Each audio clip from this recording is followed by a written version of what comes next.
ለመሆኑ ስቶክ ማርኬት ላይ ገንዘባቸውን ኢንቨስት የሚያደርጉ ሰዎች ሀብት የሚያፈሩት እንዴት ነው የሚለውን ነገር ደግሞ እንመልከት። ስቶክ ማርኬት ላይ ገንዘባቸውን ኢንቨስት የሚያደርጉ ሰዎች ሀብት የሚያፈሩት በዋናነት በሁለት አይነት መልኩ ነው። የመጀመሪያው ከፕሮፊት ቫሊዩ ነው። ሁለተኛው ደግሞ ኢንክሪዝ ዘ አማውንት ኦፍ ሼር ቫሊዩ ከሸሩ ዋጋ እድገት። ወደ መጀመሪያው ስነድ ፕሮፊት ቫሊዩ። ፕሮፊት ቫሊዩ ምንድን ነው? ፕሮፊት ቫሊዩ ማለት ከትርፍ ክፍፍል የሚገኝ ገቢ ማለት ነው። ለምሳሌ አንድ ካምፓኒ ላይ 100 ሺህ ብር ኢንቨስት ብታደርጉ ያ ድርጅት በየዓመቱ ከሚያተርፈው ትርፍ ላይ እናንተ ባዋጣችሁት የገንዘብ መጠን ልክ ምን ታገኛላችሁ ማለት ነው? ፕሮፊት ታገኛላችሁ ማለት ነው። ሰው ለምሳሌ እንደነገርኳችሁ 100 ሺህ ብር የሆነ ካምፓኒ ላይ ኢንቨስት አድርጋችሁ እንበል።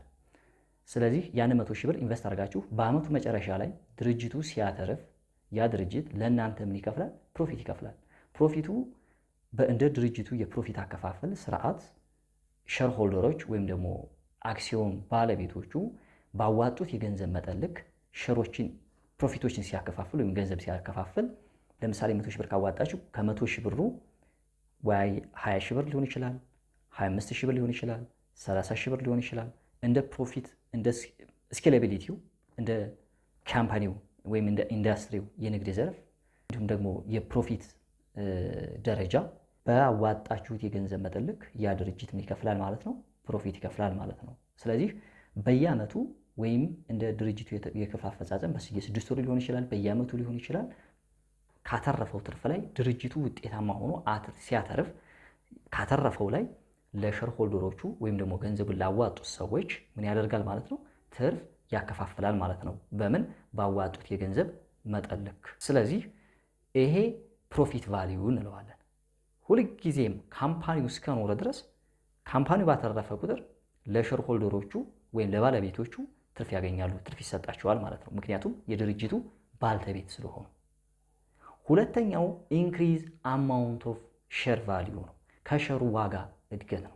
ምን ማለት ነው? ከሸሩ ዋጋ እድገት ማለት ከሸሩ ዋጋ እድገት ማለት ሸሩ ከገዛችሁበት በላይ የሸሩ ዋጋ እያደገ ሲሄድ ማለት ነው።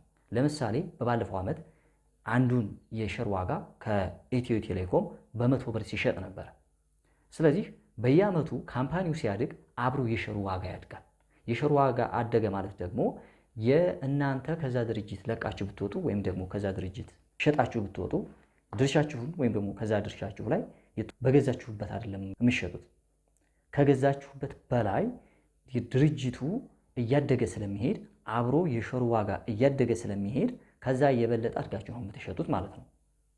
ስለዚህ ለምሳሌ ዛሬ ላይ በ250 ብር ወይም በ500 ብር የገዛችሁት ሼር በየዓመቱ ድርጅቱ እያተረፈ ሲሄድ እያደገ ሲሄድ እየሰፋ ሲሄድ 500 ብር የገዛችሁት በዓመቱ መጨረሻ ላይ ወይም በየዓመቱ የ100 ብር የ50 ብር ጭማሪ እያደረገ ሄዶ 2 ዓመት 3 ዓመት 4 ዓመት 5 ዓመት እየቆያችሁ ስትሄዱ ያላችሁን ድርሻ አይኔ ይበቃኛል እዚህ ድርጅት ላይ ያለኝን ድርሻ ሸጬ ልውጣ ብላችሁ ብታስቡ የምትሸጡት በገዛችሁበት ሳይሆን የድርጅቱ የሸር ዋጋ ይታወቃል።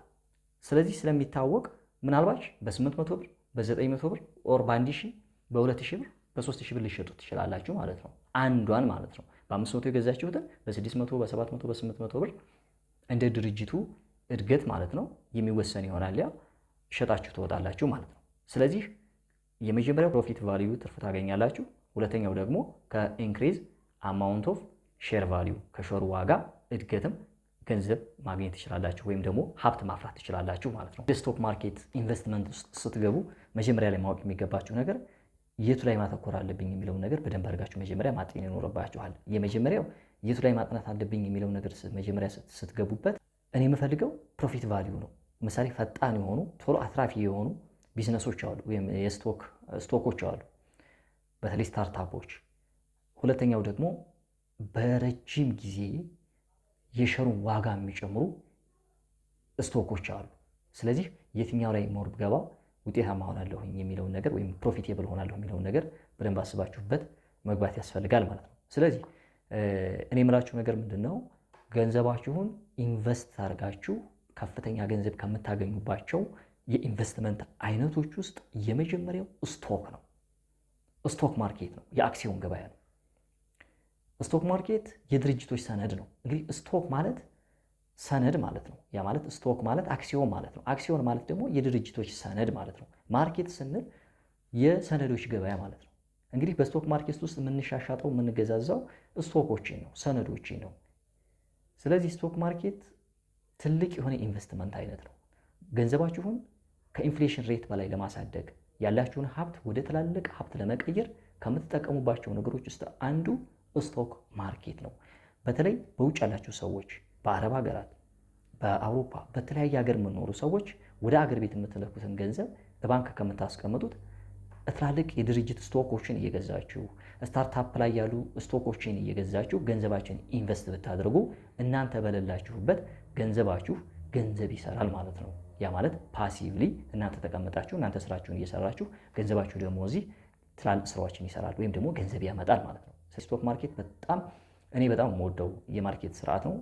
ለምን? ምክንያቱም አንደኛ ከሸሪዓም አንጻር የተፈቀደ ነው። ስቶክ ማርኬት ኢንትረስት ከሌለበት ወይም ወለድ ከሌለበት ሰዎች በጋራ አዋጥተው በጋራ ሼር አድርገው በጋራ የሚያርጉበት በጋራ ደግሞ ከፕሮፊቱ የሚከፋፈሉበት የማርኬት ስርዓት ስለሆነ በጣም ኢንትረስት ከሚያደርገኝ የማርኬት ስርዓት ውስጥ አንዱ ነው፣ ወይም ደግሞ የኢንቨስትመንት አይነቶች ውስጥ አንዱ ነው። ስለዚህ ስቶክ ማርኬት ገንዘብ ኖሯችሁ ገንዘባችሁን በኢንፍሌሽን ሬት ከምታስመቱት እንደ ስታርታፕ የሆኑ ቢዝነሶች ላይ እና ትላልቅ ካምፓኒዎች ላይ ገንዘባችሁን ኢንቨስት እያደረጋችሁ ሀብታም መሆን ትችላላችሁ።